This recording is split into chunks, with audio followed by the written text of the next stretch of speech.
వెట్టి పరస్పర సహకారం ఆదివాసీల్లో ఇదో సంప్రదాయం. ఒక కుటుంబం కోసం ఊరంతా ఏకమయ్యే ఆచారం అట. వ్యవసాయం, గృహ నిర్మాణ పనుల్లో సాయం. ఒకే ఒక్క రోజులో పనంతా పూర్తి. పని చేసిన వారికి మాంసం విందు అంట. ఎంత అద్భుతంగా కదా. ఒకసారి చదువుతాం దీన్ని. వెట్టి అంటే సహజంగా మనకు గుర్తొచ్చేది వెట్టి చాకిరినే. అయితే ఆదివాసీల సంప్రదాయంలో మాత్రం దీనికి పరస్పర సహకారం అని అర్థం అట. ఏదైనా ఒక కుటుంబానికి చెందిన వ్యవసాయం, ఇంటి నిర్మాణం వంటి పనుల్లో ఊరంతా కలిసికట్టుగా పని చేయడాన్నే వెట్టిగా ఆదివాసులు పిలుచుకుంటారు. ఈ పనులకు నగదు చెల్లింపులకు బదులు విందు లేదా మాంసం పంపిణీ మాత్రమే ఉంటాయి. ఆర్థిక వనరులు అంతగా లేని ఆదివాసీ కుటుంబాలు తమ వ్యవసాయ పనులు లేదా గృహ నిర్మాణ పనులు సకాలంలో పూర్తి చేయడానికి వెట్టిని ఆశ్రయిస్తుంటారు. దీనికోసం గ్రామ పెద్దను సంప్రదించి తన పనిని గ్రామస్తులతో పూర్తి చేయిస్తే తాను పెంచుకుంటున్న మేకనో కోడినో కోసి వాటాలు పంచుకుందామని, విందు కూడా ఏర్పాటు చేస్తామని చెప్పుకుంటుంటారు. సదరు గ్రామ పెద్ద ఆ విషయాన్ని గ్రామస్తులకు తెలియజేసి ముందుగా నిర్ణయించిన రోజున తమ సొంత పనులు మానుకొని ఆ కుటుంబం కోరిన పనిని పూర్తి చేస్తారు.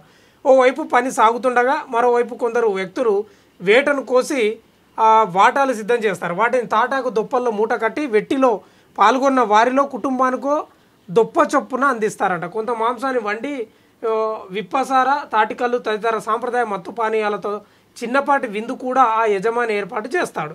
ఆకు దొప్పల్లో ఉంచిన అన్నం, వేట మాంసాన్ని వెట్టి పనుల్లో పాల్గొన్న వారంతా పంచుకుంటుంటారు. రాష్ట్రంలో అల్లూరి సీతారామరాజు జిల్లా, ఏలూరు జిల్లాలోని విలీన మండలాలతో పాటు ఛత్తీస్గఢ్, ఒడిస్సాలోని ఏజెన్సీ ప్రాంతాల్లో ఈ సాంప్రదాయం నేటికి కొనసాగుతుందట. ఎంత అద్భుతం అండి, నాకు అర్థం కాదు. ఆదివాసీల్లో వెట్టి అంటే వాళ్ళ భాషలో ఏంటంటే ఒకరికొకరికి సహకారం.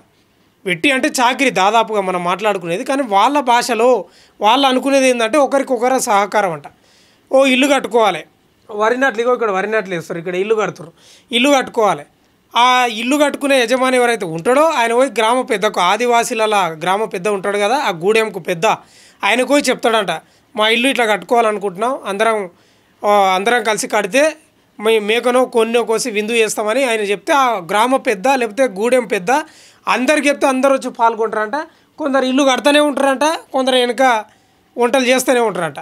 దానికి తోడు మత్తు పానీయాలు, విప్పసార, కళ్ళు, అది ఇది రకరకాల. అంటే ఇక్కడ ప్రధానంగా ఏంటంటే ఆదివాసీలు ఒకరికొకరు ఎలాంటి భేషజాలు లేకుండా, స్వార్థం లేకుండా, వెనక గోతులు తీసుకోకుండా ఒకరు ఎదుగుతున్నారని మనం దిగజారుతున్నామని ఇలాంటి తారతమ్యాలు లేకుండా అందరు కలిసికట్టుగా నీ ఇల్లు కట్టాలన్నా అందరు కలిసి పాల్గొనడం, వరి నాటాలన్నా నీ మడి అందరు కలిసి నాటడం, ఇట్లా కలిసికట్టుగా పని చేసుకుంటున్నారంట. దాన్నే వెట్టి అంటారంట వాళ్ళ దాంట్లో. అక్కడ ఎక్కడ ఉంది ఈ ఆచారం అంటే రాష్ట్రంలోని అల్లూరి సీతారామరాజు, ఏలూరు జిల్లాలోని విలీన మండలాలతో పాటు ఛత్తీస్గఢ్, ఒడిస్సా ఏజెన్సీ ప్రాంతాల్లో కూడా ఉందట. ఎంత అద్భుతం అండి. ఎందుకంటే వాళ్ళ దగ్గర నగదు కూడా ఎక్కువ ఉంటుంది, వస్తు మార్పిడే ఎక్కువ ఉంటుంది వాళ్ళ దగ్గర. చింతకాయలు ఇచ్చి అవి తీసుకోవడం, లేకపోతే ఇప్ప పూలు ఇచ్చి ఇంకేమైనా తీసుకోవడం, ఈ వస్తు మార్పిడే ఉంటుంది. కానీ డబ్బు వ్యామోహం, ఈ డబ్బుల కోసం ఏదన్నా చేయడం, స్వార్థంగా బతకడం, వెనుక గోతులు తీయడం, ఇవన్నీ ఉండవు. ఎంత అద్భుతంగా సహకరించుకుంటున్నారండి నిజంగా ఆదివాసీల ఆ సాంప్రదాయం ఇప్పటికి కొనసాగుతుందంటే అది తరతరాల నుంచి వస్తుంది.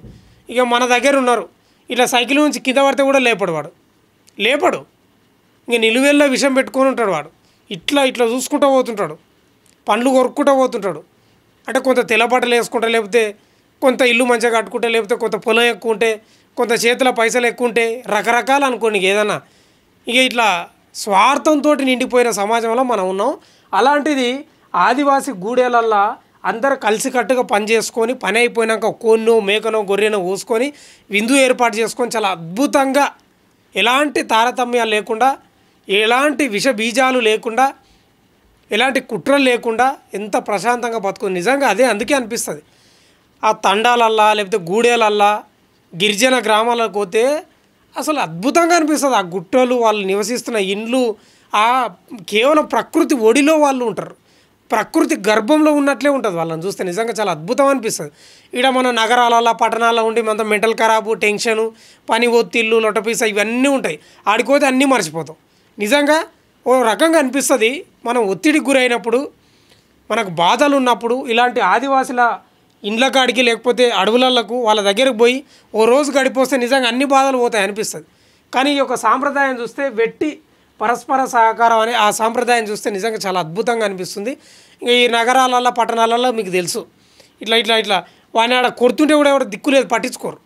వాడికి స్కూటీ గురించి కింద వాడి రక్తం కారుతున్నా కూడా పట్టించుకొని పరిస్థితులు ఉన్నాయి. అందరు కాదు, కొందరు అట్లా ఉన్నాయి పరిస్థితులు. ఇప్పటికీ అక్కడ ఆదివాసులు అంత అద్భుతంగా ఉన్నారంటే నిజంగా అడవి తల్లి పుణ్యమే అని చెప్పుకోవాలి. నిజంగా చెప్తున్నా, అడవి తల్లి దీవెన, అడవి తల్లి పుణ్యము, అడవి దేవతల యొక్క ఆశీస్సుల వల్లనే వాళ్ళు నిజంగా ఎలాంటి కల్మషం లేకుండా బతుకుతున్నారు అనేది నిజంగా నేను చెప్పదలుచుకున్నా.